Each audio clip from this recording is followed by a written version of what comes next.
physician, scientist, searching for a way to tap into the hidden strengths that all humans have.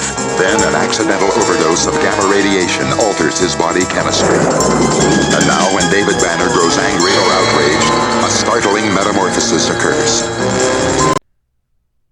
Hello everyone, thanks so much for joining me here today as we get to talk about one of my favorite subjects, comic books. My name is Jose. I love comic books. I love talking about them. I love sharing them with you. Feel free to follow me on social media if you would like. Links are in the description below. You can also look at a link that I posted on the Marvel fan site for this story. That'll give you plot synopsis and character bios. Incredible Hulk number 343. We are continuing Peter David's magical run. I own every single issue of these. This issue is drawn by Todd McFarlane. Beautiful as the Hulk. Very simple, elegant cover. You see McFarlane's signature here. He pencils and inks the cover and does the inside as well. This is my favorite version of Hulk. Yes, I know. It was a very short run, but very impactful. This brow, the nose, the just beautiful, beautiful. So, let's begin. We start with Rick Jones narrating this. So, when she came barreling out of the woods, man, I couldn't believe it. It was funny. I would have thought after everything I've seen, nothing would surprise me. My mistake. Then again, I'm famous for my mistakes. I made a beaut years ago. I'm still making up for it. Maybe you read about it. So here we see someone, a female, running through. She says, "Help." So we know it's a woman. And of course, Rick had mentioned. And so I drove a Jeep out into a gamma ray bomb testing area. A guy named Bruce saved me, but got caught in the blast. He survived, but his life has never been the same because of me. Like I said, I've seen it all, or thought I had, until she showed up. I think I should have gone this way.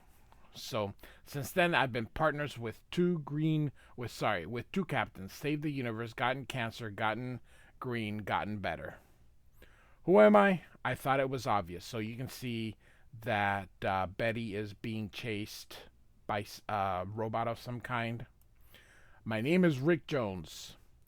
And who the tattered cutie who surprised my jaded but no longer jade, like I said, self? Her name's Elizabeth Ross Talbot Banner. But me and her friend Clay and her husband Bruce just call her Betty as they all scream here. And you can see here the brakes. Love McFarlane, how he does the headlights on vehicles. And here we have the title of our story, Beyond Redemption, Peter David and Todd McFarlane. Rick Parker is a great letterer. So McFarlane, great with all these ticks here. This is toward the beginning, so he hasn't been inking for a long time, but definitely impactful. So Rick continues here. Clay slammed on the brakes, and I smacked headlong into the windshield because I hadn't buckled in. It was my day for mistakes. So you can see here Bruce running out. Bruce leaped out of the RV, shouting Betty's name. Betty looked stunned. Clay looked stunned. Me, I was busy trying to stop my nose from bleeding where I'd smacked it. So you can see her crying here and then grabbed. Betty started to stagger toward us, but something grabbed her. Something big. And so you see like this, I don't know, robot of some kind. Something real big, continues Rick. Bruce has always known when he's outmatched, which is usually, when he's outmatched, he's real logical that way. It's not cowardice, it's just who he is. He started to back up towards the van, where we have all kinds of weapons, and then, so we can see the sun sort of setting. He got weird. No, not this time, says Bruce. And Rick goes, Bruce, get out of the way. Let us handle it. And Clay's here. Flamethrowers, grenade launchers, machine guns, decisions. And then Bruce freaked out on us. So you can see Bruce lunging toward this robot here. Betty was shocked. It was the first time, Bruce had blown her cool. Oh, sorry, his cool, and it was because of her. Put her down, yells Bruce. Put her down right now, or I'll talk about your hollow threats as he's tossed aside here. And so we see that there's more, there's three more.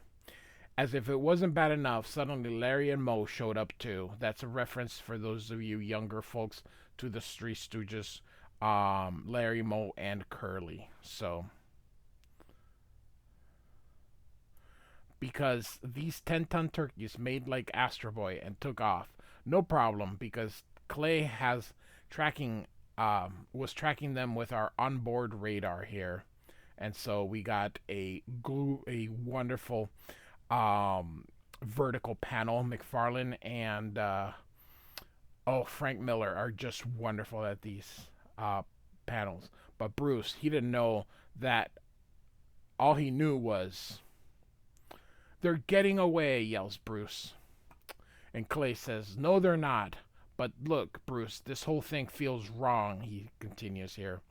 When closing in on the stockade where your creation gamma bombs are stored, and then bam, Betty appears. Maybe it's a setup to slow us down, or maybe.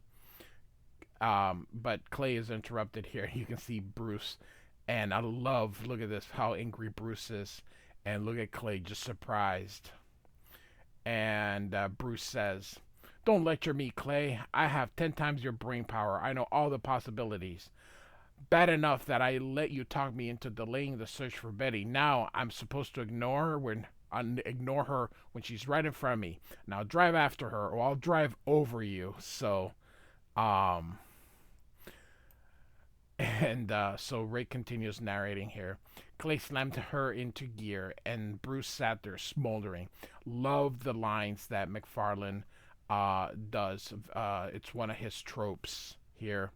Very cartoony.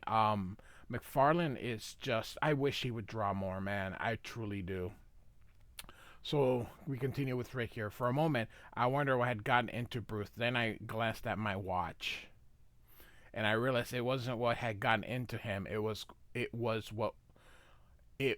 what was coming out of him. My apologies here. So here we see the three robots here. They landed about a half a mile away in the middle of a half-constructed model community called Carter Estates. I hope Mr. Carter has his insurance paid up.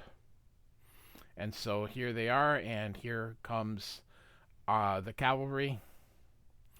Curly, who was holding Betty, held back while Larry charged the van.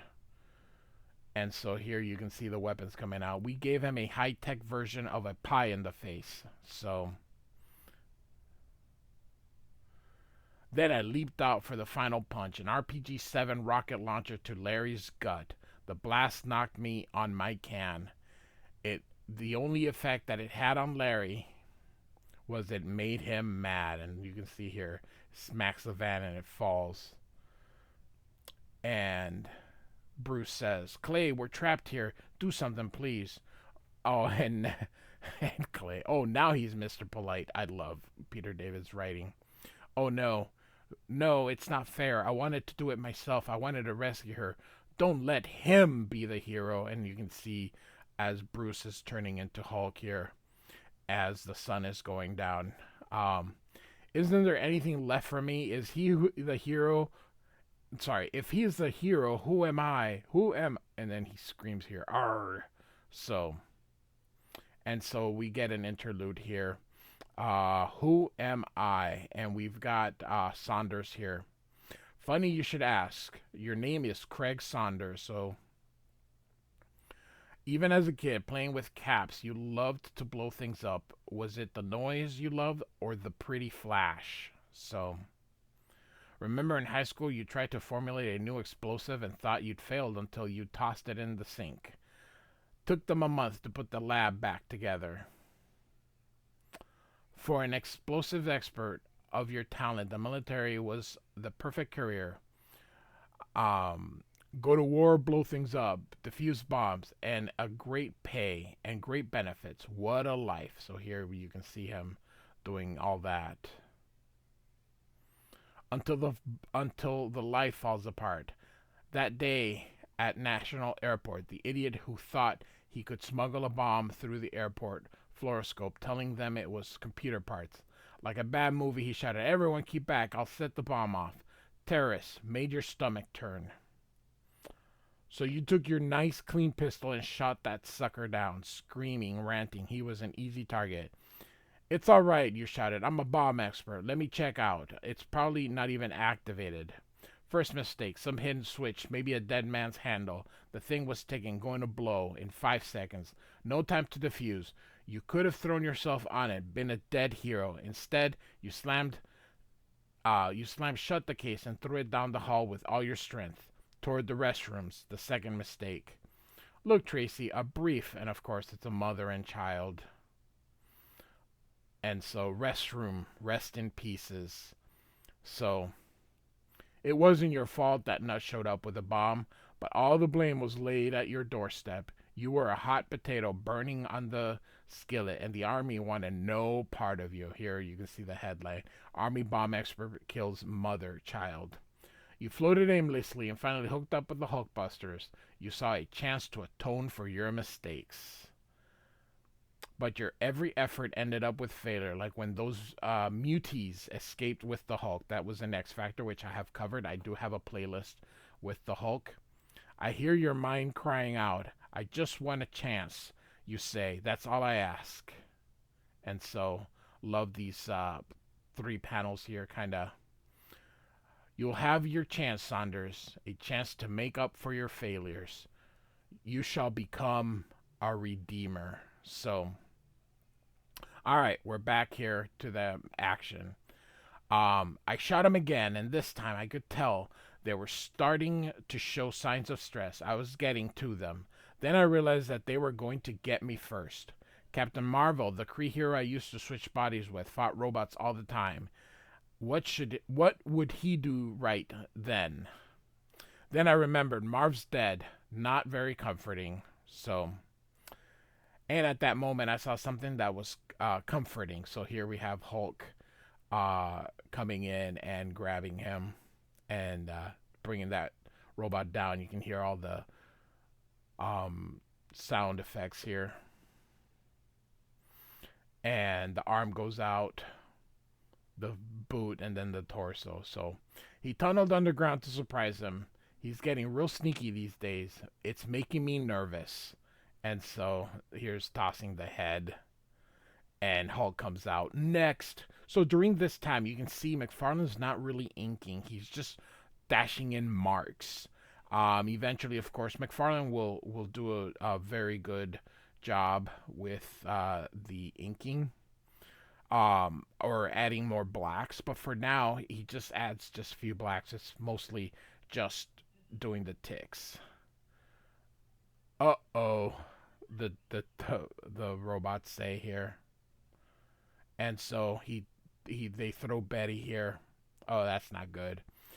And so Rick continues. Curly and Moe seemed to decide that the Hulk needed their full attention. So to have all his hands free, Curly tossed Betty aside. When Betty landed, she landed hard and went unconscious. I started toward her, and that's when I heard it. And the Hulk screams out her name and goes, "Betty!" I thought, geez, before Bruce sounded like the Hulk, and now the Hulk sounds like Bruce. So help me, I don't know which is scarier. So, great effect here. Just McFarlane, man, he's so good. I really wish he would draw more. "Whoever sent you to is dead," he says, and he jumps toward them, but they shoot him in the face here. Once a blast like this wouldn't even have slowed him down. Now, though, he needed a moment to pull himself together. The Grey Hulk is weaker, by the way, in case, just to give you a little bit of explanation. The Green Hulk is stronger, but the Grey Hulk is more cunning, smarter in a way. "But only a moment," continues Rick. And so Hulk says, "I hate fighting stupid robots. You don't scream or bleed or nothing. It's no fun. Come on, say something." And he uses one robot to beat the other one. They didn't have to say anything, especially when they shot Hulk through with enough current to light up Cincinnati. So here they are trying to electrocute him. I hate to admit it, but these metal monsters were absolute bad brass. And here you see them tossing Hulk here.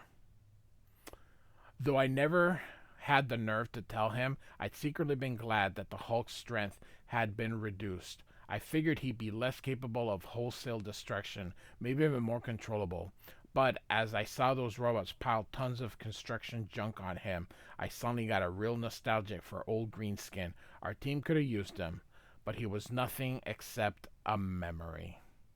And so now we go to the next one. Who am I? Funny you should ask. Your name is Samuel John Larroquette.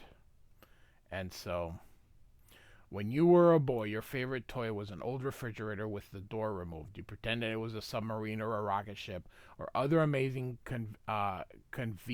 conveyances. Most kids outgrow these fantasies. But not you. You grew up and lived to them. The world was an area of challenges. And the only thing you enjoyed more than conquering your environment, and so here we see him scuba diving, going up a mountain, and trekking down a rainforest, was boasting about your triumphs. So you became a college professor, a man in his world, a seminar captive audience. Sorry, captive audience galore. So. Then you made your mistake, didn't you? You allowed a student to make you a captive of huge brown eyes and a laugh like wind chimes. Her name was Carolyn Permenter. The dean of students warned you about getting involved. Cracker, you thought, and ignored him.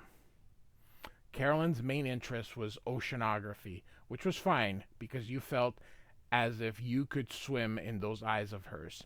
She loved so many things, dancing and skin diving. She loved skin diving. And eventually she loved you. The dean of students caught wind of it and called you on the carpet. Discussions did not go well. You can see him just punching the guy. You blew your tenure in your academic career. The relationship with Caroline turned ugly. When you broke up, you swore you'd stay in touch. You lied, of course. So, I love the magenta, by the way. I just love the use of magenta. And so we continue here. You delved into the private sector, eventually winding up with Argo Industries, but your hard-nosed attitude brought you in constant conflict with your superiors. Your last expedition resulted in the hideous death of 2 of your people, and when the earthquake struck, the very planet had turned against you. Your bosses blamed you for the death. So did you, secretly, but you couldn't punch yourself. So here, he's taking out on the other guy. Then came the Hulkbusters. Your reunion with Carolyn, now a scientist, also seemed to bode well. And then she died uselessly in a training maneuver. And to this day, although you blame the Hulk and Doc Samson, you share the blame as well. You believe that somehow you should have saved her. And now I hear your mind crying out. Everyone's always tried to beat me down, tell me what to do. But I've hung tough, and I have to use that toughness to make up for all the screw-ups I've made. And you shall be tougher, harder than ever. You'll be a rock. So we got the Redeemer, and now we have the Rock. This is, of course, prior to Dwayne The Rock Johnson. So. And by the way, I have that story serialized. That was during John Byrne's run. And I do have that included in the Hulk playlist. So, alrighty here. Rick Jones continues. I cradle Betty in my arms, wondering if I should make tracks or make a will. And then the Hulk ripped through all that metal and stuff, and he looked royally ticked. And suddenly I realized it didn't matter how strong he was. So we see the Hulk here, and we see Rick and Betty right over here. I know they sort of blend with the backgrounds. As long as he was strong enough, and he goes, nice try, as he hurls toward them. He went after Mo, and I don't know, kind of shredded him. He just dismantled that sucker. Love the black use here. Um, and then he laughed an ugly laugh, like a wheezing freight train, and he said to Curly, "Hungry?" And so you can see him grab that weapon, and then he punches that thing through. You just look at this, blang. Eat this, and he puts in and just fires at it, destroying it. It's nice to see someone who enjoys his work. Peter David's humor, it's quite the trope. I really enjoy it. I just, man, oh man, Todd McFarlane, I wish he drew more. I really do. I know I know that he went after the money, and that's fine, man. This is the U.S. We're a capitalistic society, so he goes after the money, which is fine. But unfortunately, to run his toy empire and his little media empire, he gave up drawing. He used to do at least covers for Spawn, but can't even get that. So it's unfortunate, but anyway. He flipped the van upright, and I waited for him to ask how Betty is. I heard him call out earlier. I know he cares, but instead, the Hulk says, "I'm gonna get some food. Worked up an appetite." And Rick says, "Hold it. What about Betty? You did this all for her. Don't you see? Don't you want to see it? If she's all right, don't you?" And Hulk says, "Get it straight, Jones. I beat up some robots who thought they were tougher than me, period. I don't care about Banner's wife. Maybe he has feelings, obligations toward her, but not me. Never me. Got it?" And so, in my time, I feared the Hulk, defended him, hidden him, healed him, escaped him, but I have never hated him until now. So, great panel here. Look at all these beautiful ticks here. I split out a curse at him. He turned to look at me. He even seemed surprised as I reamed him out of fury, choking my voice. Years of bottled up bile poured out of me. I thought, "Rico, you made your last mistake." And then, real quiet, he said, "Get her covered. Keep her warm. I'll get food for all of us," he says. Then he was gone. Even stranger, I was still there. Again, love the use of blacks here. It's beautiful when he does it because he's been just doing the marks. So to see him do blacks, it's very refreshing. So we get here perfect, simply perfect, and so we see the leader here.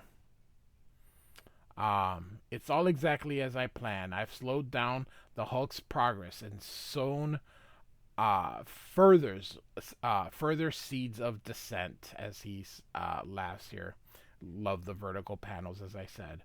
By returning Betty Banner to him, and while she slows them down, you, my two new creations, will steal a gamma bomb for me. You shall help provide the building blocks of a new empire for me to get rid of the Hulk. And do you want to get rid of the Hulk, don't you? Yes, must get rid of him. Make up for mistakes. We've all have mistakes to atone for.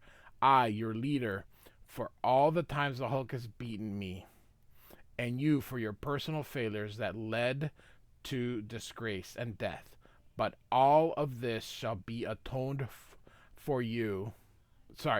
By you. My rock and my redeemer. So here you can see them in their new things here. Rock and Redeemer in action. Bruce and Betty and the Hulk have it out. All this in Gamma Bomb's run. So I'll tell you, it kind of looks sort of cool, but him being in this little rock thing, it does seem kind of silly, but this armor here looks pretty cool. So, all right, Hulk 342, Peter David and Todd McFarlane. Like and subscribe, and I do thank you for listening. Goodbye.